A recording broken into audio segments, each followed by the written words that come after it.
a different kind of thing. And now for something completely different.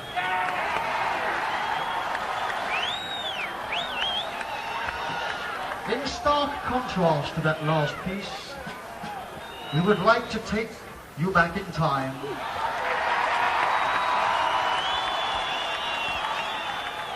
to a very bloody, very old song. And this tour is almost the 10th anniversary of this song. So that shows how old it is.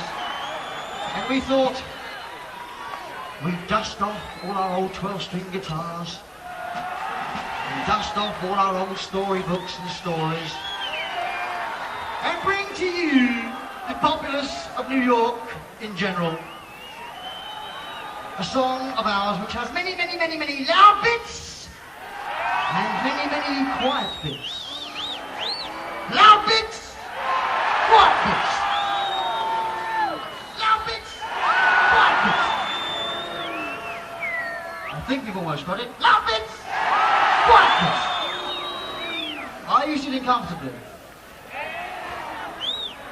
I shall begin. This then, everybody, is the story of two young virgins, Romeo and Juliet. Now Romeo, this hand over here, was 16 years old, and he was very partial to sexual stimulation. Juliet, this hand over here, she was also 16 years old, and very large in the upper regions. And one day, Romeo, feeling a little like a bit of sexual stimulation, decided to telephone Juliet and ask her out to a drive-in movie.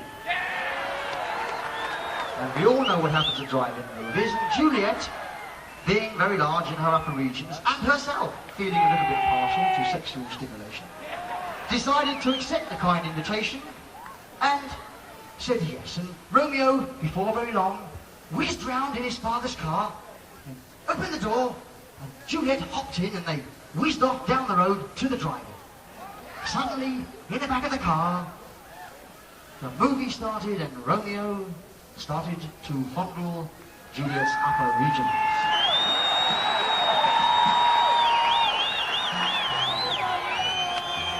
These upper regions proved too large for one of Romeo's hands, and so he tore off Juliet's dress and removed carefully her stockings, and finally took off her brassiere. On to an even dirtier page 3. Well, quickly Romeo undid his trousers and took them off. Poor old Romeo, he had to do this himself, you see, because at this time, Juliet was in fact tied up to the steering wheel.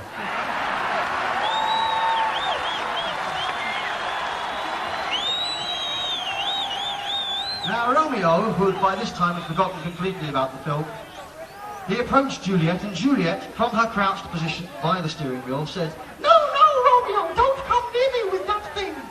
I won't. And Romeo, surprised by this last remark, because he was very highly aroused at this time, he said, "Juliet, you cannot leave me like this."